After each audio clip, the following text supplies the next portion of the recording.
محمد نبینا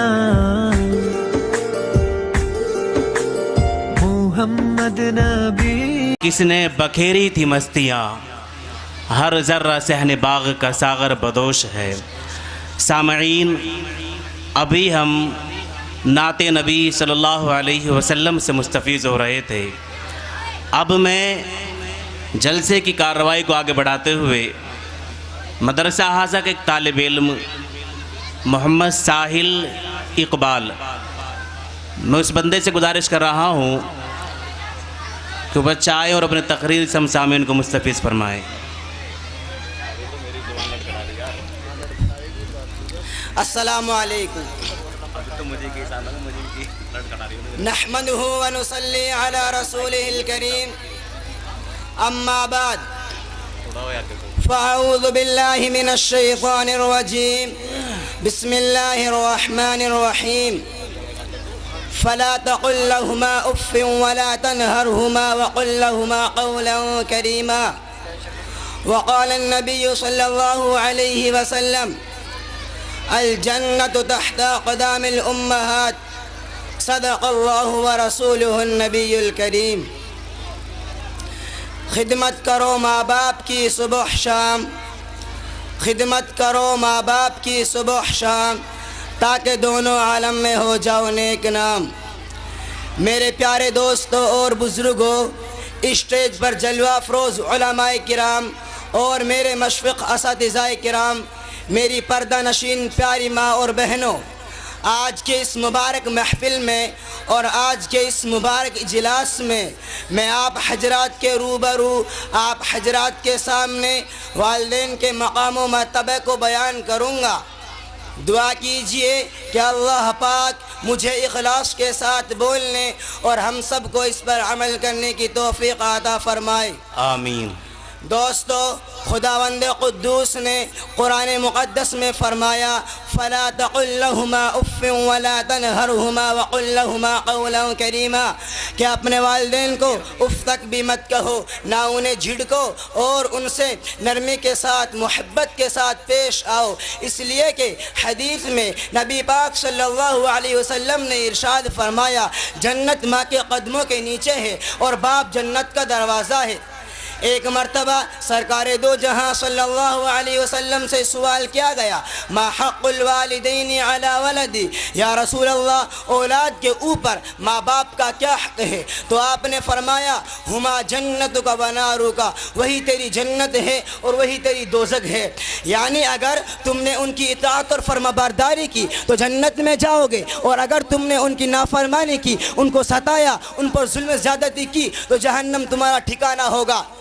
حدیث میں آتا ہے اگر کوئی نیک اولاد اپنی ماں باپ کی طرف پیار و محبت کی نظر سے دیکھے تو اللہ پاک اس کو ایک مرتبہ دیکھنے پر حج مقبول کا ثواب عطا کرے گا. صحابہ نے عرض کیا: یا رسول اللہ، اگرچہ ایک دن میں کوئی 100 مرتبہ دیکھے؟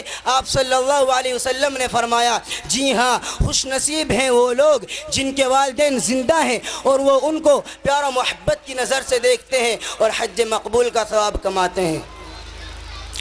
محترم حضرات، آج کے اس نازک دور میں والدین کے ساتھ برا سلوک کیا جاتا ہے، ان کو ستایا جاتا ہے، ان کو مارا اور پیٹا جاتا ہے، ان کو ظلم زیادتی کی جاتی ہے.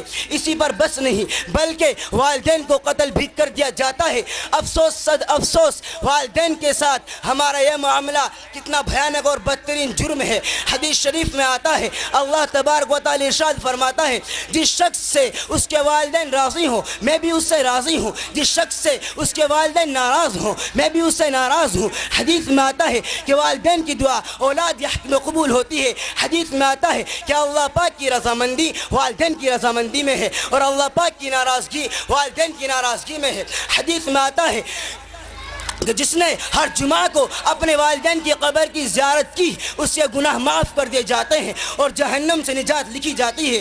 حدیث میں آتا ہے کہ والدین کا نافرمان شب برات جیسی اہم رات میں بھی مغفرت اور رحمت سے محروم کر دیا جاتا ہے. حدیث میں آتا ہے کہ ایک صحابی اپنے والدین کو روتا چھوڑ کر جہاد میں شرکت کے لیے تشریف لاتے ہیں.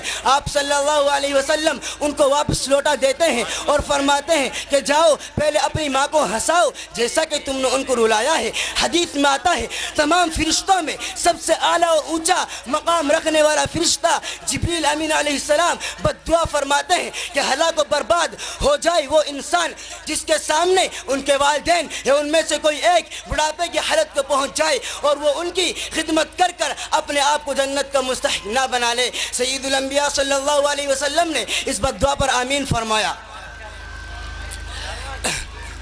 مسلمانوں، ایک مرتبہ حلیمہ سعدیہ رضی اللہ عنہ تشریف لاتی ہیں۔ حضور پاک صلی اللہ علیہ وسلم انہیں دیکھ کر کھڑے ہو جاتے ہیں اور اپنی چادر مبارک اتار کر حضرت حلیمہ سعدیہ رضی اللہ عنہ کے قدموں کے نیچے بچھا دیتے ہیں۔ صحابہ کرام حیران ہو جاتے ہیں کہ یہ کون خوش نصیب عورت ہے جس کے لیے ساری کائنات کے سردار محمد مصطفیٰ احمد مجتبیٰ تاجدار مدینہ آقا مدنی صلی اللہ علیہ وسلم نے اپنی چادر مبارک بچھا دی ہے۔ پتہ چلتا ہے کہ یہ آپ کی دودھ پلانے والی ماں حضرت حلیمہ سعدیہ رضی اللہ عنہ ہے۔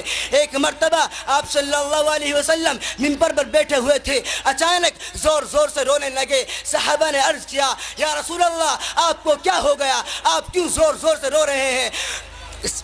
آپ نے فرمایا اے میرے پیارے صحابہ، مجھے اپنی والدہ کی یاد آ گئی ہے، اس کی یاد میں یہ آنسو بہ رہے ہیں۔ اور یوں فرمایا اے میرے پیارے صحابہ، اگر میں عشاء کی فرض نماز پڑھا رہا ہوتا اور سورہ فاتحہ شروع کر چکا ہوتا اور میری ماں مجھے آواز دیتی، خدا کی قسم میں نماز توڑ دیتا اور اپنے ماں کے پاس جاتا۔ حضرت اویس قرنی رضی اللہ عنہ کو دیکھیے کہ اپنی ماں کی بیماری اور ان کی خدمت کرنے کی وجہ سے پوری زندگی آپ صلی اللہ علیہ وسلم کی خدمت میں حاضر نہ ہو سکے۔ ہمارے نبی صلی اللہ علیہ وسلم کو ان کی یہ عادت اور طریقہ اتنا پسند آتا ہے کہ صحابہ کرام کے سامنے ان کی تعریف فرماتے ہیں، نیز اپنے صحابہ سے فرماتے ہیں اگر تمہاری ان سے ملاقات ہو جائے تو استغفار کی دعا کرانا۔ میرے بھائیوں، آؤ میں آپ کو ایک واقعہ سناتا ہوں۔ حضرت علقمہ رضی اللہ عنہ ایک جلیل القدر صحابی تھے، مگر وہ اپنی بیوی کی باتوں میں آ جاتے تھے اور اپنی بیوی کو اپنی ماں پر ترجیح دیتے تھے۔ ان کے اس عمل سے ان کی والدہ ناراض تھی۔ جب حضرت علقمہ رضی اللہ عنہ کی موت کا وقت آتا ہے، صحابہ کرام کی کوششوں کے باوجود ان کی زبان پر کلمہ جاری نہیں ہوتا۔ آپ صلی اللہ علیہ وسلم کو اس کا علم ہو جاتا ہے۔ آپ صلی اللہ علیہ وسلم ان کی والدہ کو بلاتے ہیں، دریافت کرتے ہیں کہ علقمہ آپ کی نظروں میں کیسے ہیں؟ وہ کہتی ہیں کہ علقمہ خوب نماز پڑھتا تھا، علقمہ بہت روزے رکھتا تھا، صدقہ و خیرات بہت زیادہ کرتا تھا۔ آپ صلی اللہ علیہ وسلم نے فرمایا میں پوچھنا چاہتا ہوں تمہارے اور علقمہ کے تعلقات کیسے ہیں؟ وہ کہتی ہے میں اس سے ناراض رہتی ہوں۔ آپ نے وجہ معلوم کی، کیا وجہ ہے، کس وجہ سے تم ان سے ناراض رہتی ہو؟ وہ کہتی ہے کہ وہ میرے مقابلے میں اپنی بیوی کو ترجیح دیتا ہے، یعنی مجھ سے زیادہ اس کی بات مانتا اور سنتا ہے۔ آپ صلی اللہ علیہ وسلم نے فرمایا کہ علقمہ پریشانی کے عالم میں ہے، تم انہیں معاف کر دو۔ بوڑھی ماں کہتی ہے میں اسے ہرگز معاف نہ کروں گی کیونکہ اس نے میرا بڑا جی دکھایا ہے۔ یہ بات سن کر آپ صلی اللہ علیہ وسلم حضرت بلال رضی اللہ عنہ کو حکم دیتے ہیں کہ جاؤ تم لکڑیاں لا کر آگ جلاؤ تاکہ اس میں علقمہ کو جلا دیا جائے۔ یہ بات سن کر ماں کی ممتا جوش میں آتی ہے، عرض کرتی ہے کہ آپ میری نظروں کے سامنے میرے لختے جگر کو، میرے نور نظر کو آگ میں جلائیں گے، میں اس کو کس طرح برداشت کر سکتی ہوں؟ آپ صلی اللہ علیہ وسلم نے فرمایا کہ آپ اس آگ سے ڈر گئی، خدا کی قسم یہ آگ تو اس آگ کے مقابل کچھ بھی نہیں ہے۔ اگر تم چاہتی ہو کہ تمہارا بیٹا اس آگ سے محفوظ ہو جائے اور اللہ تعالیٰ تمہارے اس بیٹے کو معاف کر دے اور اس سے راضی ہو جائے تو پہلے تم انہیں معاف کر دو۔ اس کے بعد بوڑھی ماں نے حضرت علقمہ رضی اللہ عنہ کو معاف کیا اور ان کی زبان پر کلمہ جاری ہو گیا۔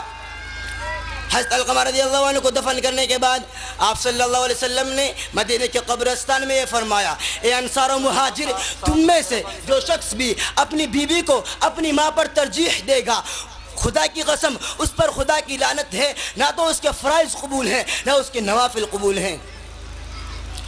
میرے بھائیوں، عربی کا مقولہ ہے الانسان عبد اللسان، انسان احسان کا غلام ہے۔ والدین کے ہمارے اوپر اس قدر احسانات ہیں کہ ہم پوری زندگی ان احساناتوں کا بدلہ نہیں چکا سکتے۔ بچہ پیدا ہونے سے پہلے ماں اس کو دودھ پلاتی ہے، اس کو اپنے سے جدا نہیں کرتی، بار بار پاخانہ پیشاب کراتی ہے، اس کے گندے کپڑوں کو بدلتی ہے۔ اگر بچہ رات میں پیشاب کر دے خود گیلے میں سوتی ہے اور اپنے بچے کو سوکھے میں سلاتی ہے۔ اے نوجوانوں، والدین نے اپنی اولاد کے خاطر اپنی تمناؤں کا گلا گھوٹا، اپنی ہر آرزو کو دفن کیا، اپنے تمام جذبات کو قربان کیا، مگر تیری ساری حسرتیں پوری کی اور تیری بھرپور جوانی کا انتظار کرتے رہے۔ آج اگر وہ بڑھاپے کی آگ میں جل رہے ہیں اور تو جوان ہے تو اپنے بوڑھے والدین کی خدمت کر، ورنہ یاد رکھ یہ جوانی جس پہ تو غرور کرتا ہے، جس پہ تو گھمنڈ کرتا ہے، جس پہ تو تکبر کرتا ہے، خدا کی قسم اس جوانی کا نشہ ایک دن ڈھل جائے گا اور یہ جوانی تم سے بھی بے وفائی کر جائے گی، اور جب تو بڑھاپے کی حالت کو پہنچے گا اس وقت تیری کمر جھک جائے گی، تو پریشان ہوگا اور لاٹھی ٹیکتا ہوا چلے گا، اس وقت تو سہارے کا محتاج ہوگا۔ اپنے بڑھاپے کا خیال کر اور اپنے بوڑھے والدین کی خدمت کر۔ وما علینا الا البلاغ المبین۔ محترم سامعین،